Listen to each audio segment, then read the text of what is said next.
Hello and welcome to my YouTube channel. If you're regular here, you know I review many photographic, audio and video related products. Now today I'm doing a quick comparison, well, it's a quick test of the Google Pixel 8 Pro video features or video capabilities using the standard app that comes with the phone. I'm also comparing it with my iPhone 15 Pro. Also I'm just using the standard Apple app that obviously comes with the phone. So I've got no manual white balance settings, nothing set up, purely point and shoot, although I am using a wireless mic. Now I actually don't know if it is actually going into the Google Pixel 6 Pro, so I'm recording it separately as a backup audio on the microphone as well. And I can see a red record frame around the DJI Mic 2 to show that is actually recording audio on this device. So that is fantastic.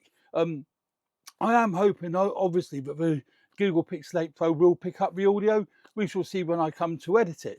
But I'm just comparing the picture quality between these two cameras. Now I'm using 3 lights.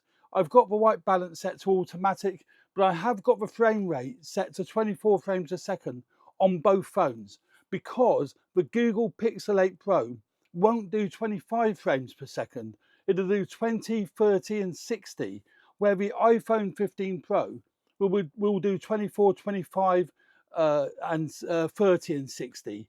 So I've set them both at 24 frames a second, which is a more of a filmic frame rate as opposed to your standard frame rate I would use here in the UK. I've got 3 lights up. I've turned off the main lights, but I've got 3 studio lights set up here, all set to 5600 Kelvin. I'm curious to see what the auto white balance is working like on the Google Pixel 8 Pro. So yeah, there we go. That's for picture quality, fully automatic, using both phones set to fully automatic, apart from the fact I've set 24 frames per second. I will do an outdoor clip so we can compare the indoors with outdoors, but I'm certainly keen to find out what the comparison is between these two phones. I'm using the main lens or the main camera because that will produce the best results. That pinging in the background is my emails coming through. I didn't mute the computer, sorry about that. So I've got both phones set to their main camera, which will produce the best results. It's around 25mm in full frame terms, and they're both as close together as I can get, at pretty much the same height. So it will be interesting to see again how the framing of that looks at the end result. So there we go. That's the Google Pixel 8 Pro video against the iPhone 15 Pro.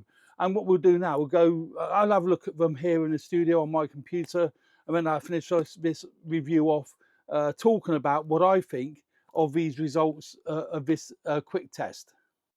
From looking at those 2 clips, which one do you prefer? Now, I prefer the image from the Google Pixel 6 Pro. I think it's a lovely image. I think the skin tones look a lot more natural than they do on the iPhone 15 Pro. I think indoors, the iPhone 15 Pro looks a bit orange. I don't know, maybe it's me. But you judge for yourself. There's been no added color grading to those images. It's straight out of camera, shot at 24 frames a second, because the Google Pixel 6 Pro will only do 24 frames a second. As I said earlier, it won't do 25p, but it's a really, really nice phone and really nice cameras on this particular phone. Now, both those images were shot with the main camera, the wide camera. I call it the main camera, but it's equivalent to about 24, 25mm wide in full frame terms. So now let's take a look at a quick shot that I took outdoors using daylight. So as I said, I would come outdoors and do a quick test. Now I'm using the standard profiles as I've done back in the studio. These clips will be straight out of camera. I'm using my DJI mic, but I'm recording it separately, so I shall sync it afterwards. So I'm just doing a test to see what the skin tones are like, straight out of camera, using the iPhone 15 Pro and the Google Pixel Pro, with the Google Pixel 8 Pixel Pro, you know the one I mean. So we're just doing a quick test here, seeing how well it looks outdoors. I've got no filters set, I've got no ND filters turned on, anything like that. I'm just doing a quick test to see what it looks like. The only problem I have is I can't see the screen, because obviously with an iPhone and with the Google Pixel 8 Pro, you can't see what you're filming. I'm kind of filming this blind, so I'm hoping that it is, you know, that I am in frame, I'm not chopping my head off. The plant should be in shot. So it'd be interesting to see how well all that works. I know there's HDMI output on both of these phones, so I could have plugged in a monitor, but I didn't want to do that as just more hassle, and that's why I do like using my ZV-1 or my ZV-1 Mark II, because that's got the 3-inch articulating screen. There we go, that's what it looks like outdoors, straight out of camera. So the outdoor scene, they're very, very similar. Both the iPhone 15 Pro and the Google Pixel 8 Pro have got a really, really lovely image. And it's very difficult to choose between the two. The sharpness is great on both. I still feel though, if I really had to be picky, I would pick the Google Pixel 8 Pro, as I think the skin tones just are that little bit better.